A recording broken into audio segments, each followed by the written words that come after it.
के बाद गर्ग ने कन्यादान का समय जान हिमांचल से श्री शंकर तथा बरातियों को बुलाने के लिए कहा। फिर तो बाजे बजने लगे। हिमांचल के मंत्रियों ने जाकर वर और बरातियों से शीघ्र पधारने के लिए प्रार्थना की। वे बोले, कन्यादान के लिए उचित समय आ गया है, अतः आप लोग शीघ्र मंडप में पधारें। ओम नमः शिवाय। कैसे हैं आप लोग? ईश्वर कृपा से आप सब अच्छे होंगे। ईश्वर सब पे कृपा बनाए रखे, सबका कल्याण करे। आज हम बताने जा रहे हैं श्री शिव महापुराण के रुद्र संहिता तृतीय पार्वती खंड का 47वां अध्याय 47 अध्याय। वर पक्ष के आभूषणों से विभूषित शिवा की निराजना।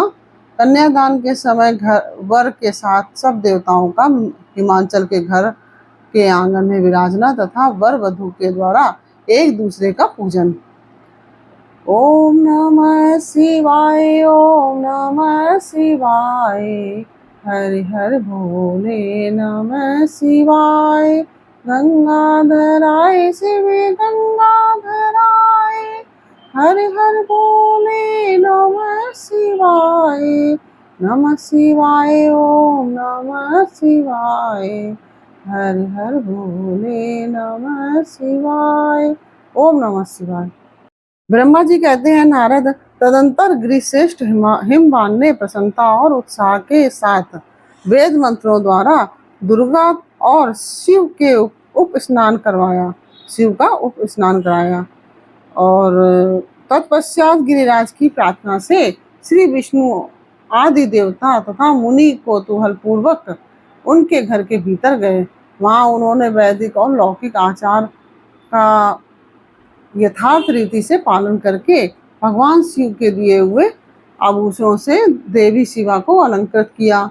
सखियों और ब्राह्मण की पत्नियों ने पहले पार्वती को स्नान करवाया, फिर सब प्रकार से वस्त्र आभूषणों द्वारा विभूषित करके उनकी आरती उतारी।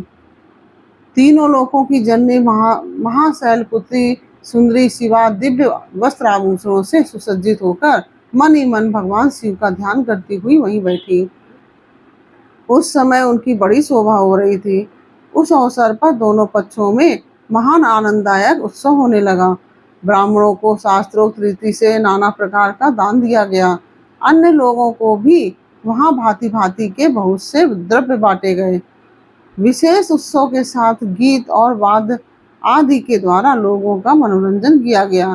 तदंतर मैं ब्रह्मा, भगवान विष्णु, इंद्र आदि देवता तथा मुनि ये सब के सब बड़ी प्रसन्नता के साथ सानंद उत्सव मनाते हुए भक्ति भाव से शिवा को प्रणाम करके शिव के चरणारविंद बिंद का चिंतन पूर्वक हिमांचल की आज्ञा ले अपने अपने स्थान पर चले गए। इसके बाद गर्ग ने कन्यादान का समय जान हिमांचल से श्री शंकर तथा बरातियों को बुलाने के लिए कहा। फिर तो बाजे बजने लगे। हिमांचल के मंत्रियों ने जाकर वर और बरातियों से शीघ्र पधारने के लिए प्रार्थना की। वे बोले, कन्यादान के लिए उचित समय आ गया है, अतः आप लोग शीघ्र मंडप में पधारें। तदंतर भगवान शिव को सुंदर वस्त्र आभूषणों से सुसज्जित करके वृषभ की पीठ पर बिठाया गया और जय बोलते हुए सब लोग चले। भगवान शंकर को आगे करके बाजे बजाते और कौतुक करते हुए सब बाराती हिमांचल के घर को गए। हिमांचल के भेजे हुए ब्राह्मण तथा श्रेष्ठ पर्वत कौतूहल पूर्वक समूह के आगे आगे चलते थे।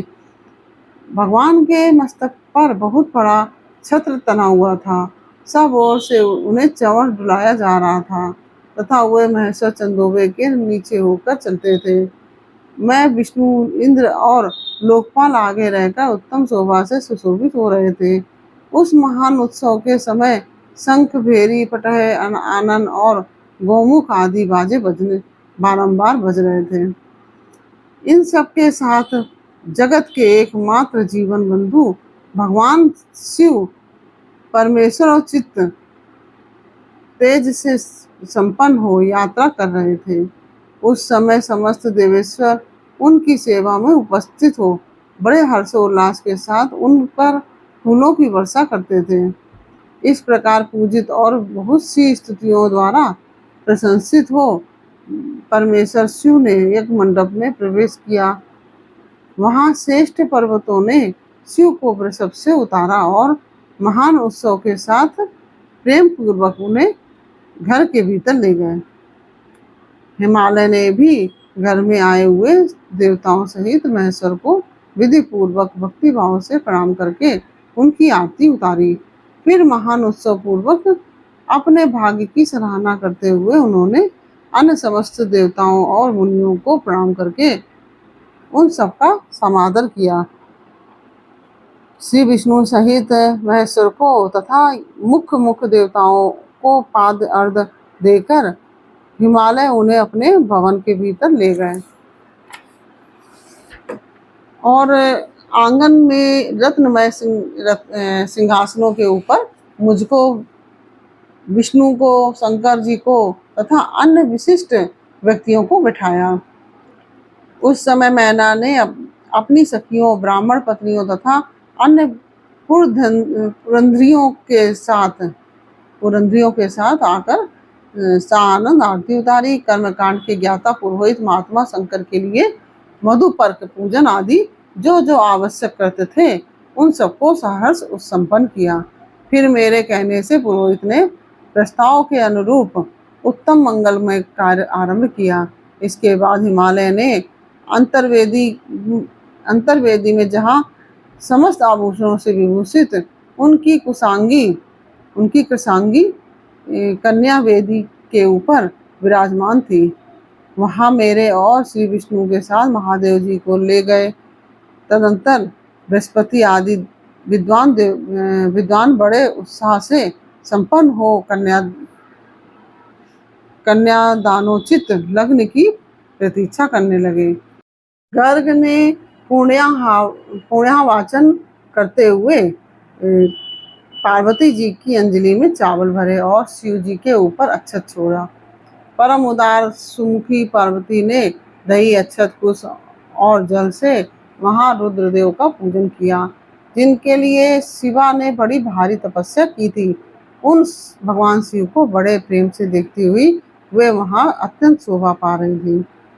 फिर मेरे और गर्ग आदि मुनियों के कहने से शंभु ने लोकाचारवश शिवा का पूजन किया।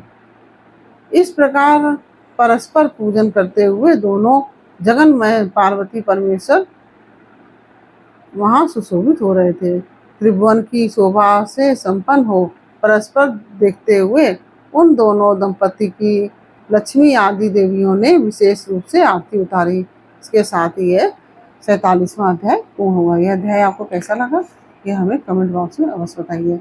अच्छा लगा हो तो वीडियो को लाइक शेयर अवश्य कीजिए, और यदि आप हमारे चैनल पर नए आए हैं तो प्लीज़ मेरे चैनल को सब्सक्राइब अवश्य कर लीजिए और बेल आइकन बटन अवश्य दबा दीजिए, जिससे कि हमारे आने वाले सारे वीडियोस आपको प्राप्त हो सकें।